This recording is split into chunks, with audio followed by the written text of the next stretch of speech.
വിവിധ ആവശ്യങ്ങൾ ഉന്നയിച്ച് ബിജെപിയുടെ നേതൃത്വത്തിൽ ചേന്ദമംഗലം പാലിയം നടയിൽ സായാഹ്ന ധർണ നടത്തി. ബിജെപി സംസ്ഥാന സെക്രട്ടറി ജിജി ജോസഫ് ഉദ്ഘാടനം ചെയ്തു. കഴിഞ്ഞ 10 വർഷമായി PSC നടത്തിയിട്ടുള്ള മുഴുവൻ നിയമനങ്ങളും പുനഃപരിശോധിക്കുക, അഴിമതിക്കാരായ PSC മെമ്പേഴ്സിനെ പിരിച്ചുവിടുക, നിയമനങ്ങൾ യഥാസമയം നടപ്പിലാക്കുക എന്നീ ആവശ്യങ്ങൾ ഉന്നയിച്ചുകൊണ്ടായിരുന്നു ധർണ. BJP വടക്കേക്കര മണ്ഡലം കമ്മിറ്റിയുടെ നേതൃത്വത്തിൽ ചേന്ദമംഗലം പാലിയനടയിൽ സംഘടിപ്പിച്ച സായാഹ്ന ധർണ BJP സംസ്ഥാന സെക്രട്ടറി ജിജി ജോസഫ് ഉദ്ഘാടനം ചെയ്തു. BJP വടക്കേക്കര മണ്ഡലം പ്രസിഡന്റ് PC അശോകൻ അധ്യക്ഷത വഹിച്ചു. മണ്ഡലം ജനറൽ സെക്രട്ടറി IV ജഗദീഷ് സ്വാഗതം പറഞ്ഞു. ജില്ലാ സെൽ കോർഡിനേറ്റർ സുനിൽ ജോസഫ് ആമുഖ പ്രസംഗം നടത്തി. മേഖലാ വൈസ് പ്രസിഡന്റ് NP ശങ്കരൻകുട്ടി, ജില്ലാ സെക്രട്ടറി അനിലയ എന്നിവർ സംസാരിച്ചു.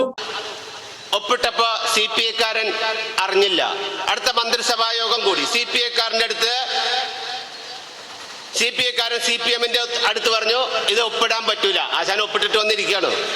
ഒപ്പിട്ടിട്ട് വന്ന് ഇതെല്ലാം കൂടി ഇത് പറ്റൂല എന്ന് പറഞ്ഞ് CPI-കാരൻ ബഹളം ഉണ്ടാക്കുമ്പോ ജമാഅത്തെ ഇസ്ലാമി, സുന്നിക്കാര്, അതുപോലെ പോപ്പുലർ ഫ്രണ്ട്, SDPI, നാട്ടിലുള്ള ജമാഅത്തുകാര് മുഴുവനും ഇറങ്ങി പറഞ്ഞു PM ശ്രീ പദ്ധതി. എന്താ കുഴപ്പം?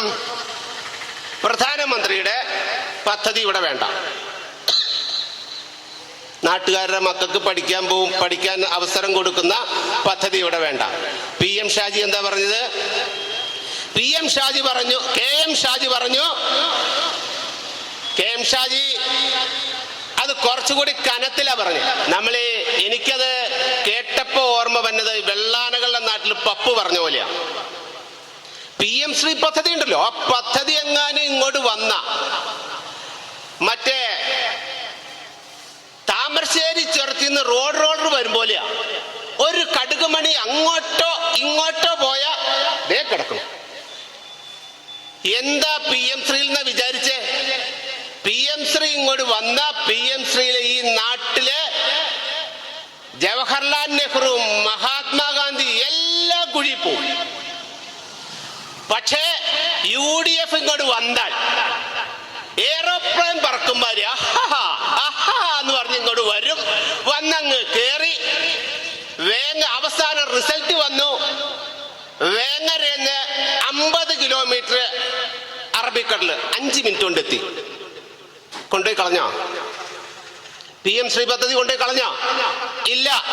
ഇപ്പൊ പറയണത് എന്താ? PM ശ്രീ പദ്ധതിയിൽ ഞങ്ങൾ ഒപ്പിട്ട് പോയി. CPM ഒപ്പിട്ട് പോയത് കൊണ്ട് പ്രശ്നമാണ്. PM ശ്രീ പദ്ധതിയിൽ CPM ഒപ്പിട്ട് പോയി. ഒപ്പിട്ടത് തിരിച്ചെടുക്കാൻ പറ്റൂല എന്ന് പറഞ്ഞാണ് ഇപ്പോ ആളുകളെ പറ്റിച്ചോണ്ടിരിക്കുന്നത്.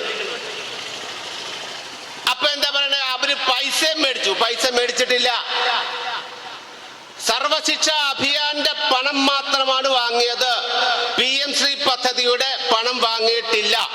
ഒപ്പിട്ട് പോയി എന്ന് പറഞ്ഞ് നാട്ടുകാരെ പറ്റിക്കണ്ട. അങ്ങനെ പറ്റിക്കുന്നവരോട് ലോക്സഭയിൽ വിദ്യാഭ്യാസ മന്ത്രിയോട് ചോദ്യം ചോദിച്ചപ്പോ പറഞ്ഞു, ഈ പദ്ധതിയിൽ ഒപ്പിട്ടെങ്കിലും നിങ്ങൾക്ക് പിന്മാറാം. ഔദ്യോഗികമായ വിശദീകരണം വന്നു.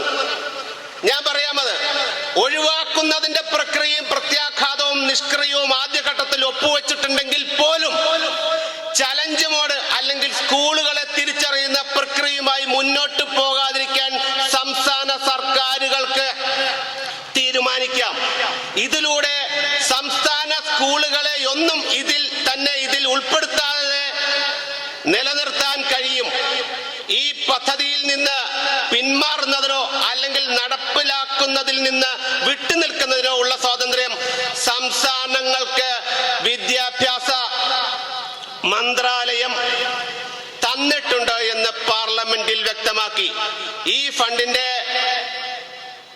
ഈ ഫണ്ടിൽ ഒപ്പിടാത്തത് കൊണ്ട് പദ്ധതി പിൻവലിക്കുന്ന സമയത്ത് സാമ്പത്തിക നഷ്ടം മറ്റുള്ള പദ്ധതികളുടെ ഗ്രാന്റുകളിൽ ഉണ്ടായിരിക്കുന്നതല്ല.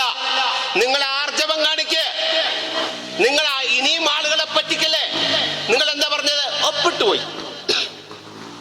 ആരൊപ്പിട്ടു? അതുകൊണ്ട് പിന്മാറാൻ പറ്റൂല. നിങ്ങൾ ഇതൊക്കെ പറഞ്ഞിട്ട് പിന്മാറാൻ പറ്റൂല എന്ന് ആളുകളെ ബോധ്യപ്പെടുത്താൻ വേണ്ടിയിട്ടാണ് നിങ്ങളെ ലോക്സഭയിൽ എഴുന്നേറ്റ് നീ ചോദ്യം ചോദിച്ചത്. ഞാൻ പറയുന്നത് മിസ്റ്റർ VD സതീശൻ, നിങ്ങളെ രാഷ്ട്രീയപരമായി ഭരിക്കുന്നതല്ലേ ചെയ്യുന്നത്. ഒപ്പിട്ട് പോയി എന്ന് പറഞ്ഞ് ഞങ്ങൾ പറഞ്ഞോ? ഞങ്ങൾ ആരെങ്കിലും ഏതെങ്കിലും ഫണ്ട് തരില്ല എന്ന് പറഞ്ഞോ? ഞങ്ങൾ നിങ്ങളെ ഭീഷണിപ്പെടുത്തിയോ? കേന്ദ്രം ഭീഷണിപ്പെടുത്തിയ പോലും വേറെ പൈസയൊന്നും തരില്ല പോലും എന്നൊക്കെ പറഞ്ഞ് ഈ നാട്ടിലെ ആളുകളെ പേടിപ്പിക്കുക. അങ്ങനെ ഒരു പദ്ധതിക്ക് നിങ്ങൾക്ക് ഒപ്പിട്ട് പോയി എന്നുള്ളത് കൊണ്ട് പിൻവലിക്കാൻ പറ്റായികയില്ല. നിങ്ങൾക്ക് പിൻവലിക്കാം. വന്ദേ മാതരം പാടാൻ പോവാ. വന്ദേ മാതരം പാടാൻ പോകുമ്പോ VD സതീശൻ പറയുന്നത്, രാഹുൽ ഗാന്ധി പറയുന്നത് വന്ദേ മാതരം പാടില്ല, ഞങ്ങൾ പകുതിയെ പാടുള്ളൂ. AICC വന്ദേ മാതരം പാടിയപ്പോ മുഴുവനും പാടി. എന്നാ അവര് ഭരിക്കുന്ന സംസ്ഥാനം ഉണ്ടല്ലോ, ഹിമാചലില് പാടണ്ടെന്ന് പറയണ്ടേ? ഇല്ലല്ലോ. തെലങ്കാനയില് അവര് പാടിയല്ലോ. കർണാടകത്തില് വന്ദേ മാതരം ചൊല്ലിയല്ലോ. ദേശീയ ഗീതം അവിടെ എല്ലാം ചൊല്ലുമ്പോൾ എന്തേ കേരളത്തിൽ മാത്രം അത് പറ്റില്ല എന്ന് പറയുന്നത്? കേരളത്തിൽ അവരെ ഭരിക്കുന്നത് മുസ്ലിം സംഘടനകൾ, പോപ്പുലർ ഫണ്ട് പോലുള്ള തീവ്രവാദി സംഘടനകളാണ്. അവരുടെ മുദ്രാവാക്യം ഈ ഇന്ത്യയെ ഇൻഷാ അല്ലാഹ് ഞങ്ങൾ വെട്ടിമുറിക്കാൻ പോവുകയാണ് എന്ന് മുദ്രാവാക്യം വിളിച്ചവരാണ് ഈ തീവ്രവാദി സംഘടനകൾ. അവര് പറയുന്നതാണ് സതീശൻ കേൾക്കുന്നത്. വന്ദേ മാതരം കണ്ടു, അതും വെട്ടിമുറിക്കാം, ഞങ്ങൾ വേണമെങ്കിൽ 3 ലൈൻ പാടാം, എന്ത് കിട്ടിയാലും ഇച്ചിരി കണ്ടിച്ചു കളയാ എന്നുള്ളത് സതീശൻ അത് മുമ്പോട്ട് കൊണ്ടുപോകാതിരിക്കണേ നല്ലത്. VD സതീശൻ ഈ നിലപാടെടുക്കുന്നത് ജനദ്രോഹപരമാണ്. നിങ്ങൾ ഈ നിലപാടെടുക്കാന്ന് ആണുങ്ങളെ പോലെ എഴുന്നേറ്റെന്ന് പറ. ഞങ്ങൾ ഈ പദ്ധതിയിൽ ഇല്ല. PM ശ്രീ പദ്ധതിയിൽ കിട്ടുന്ന ലാഭവും വേണ്ട, നഷ്ടവും വേണ്ട, ഞങ്ങളുടെ നിലപാടാന്ന് പറ. അതല്ലല്ലോ പറയണേ. BJP-കാർ പേടിപ്പിക്കും, കേന്ദ്രം പേടിപ്പിക്കും. അങ്ങനെയൊന്നും പേടിപ്പിക്കില്ല. നിങ്ങൾക്ക് പിന്മാറണമെങ്കിൽ പിന്മാറാം. ഞാൻ പറഞ്ഞല്ല, വിദ്യാഭ്യാസ മന്ത്രി പറഞ്ഞ. എന്നിട്ടും ആളുകളെ പറ്റിക്കുക. അത് കഴിഞ്ഞ് വേറൊരെണ്ണമുണ്ട്, പ്രധാനമന്ത്രി ആവാസ് യോജന.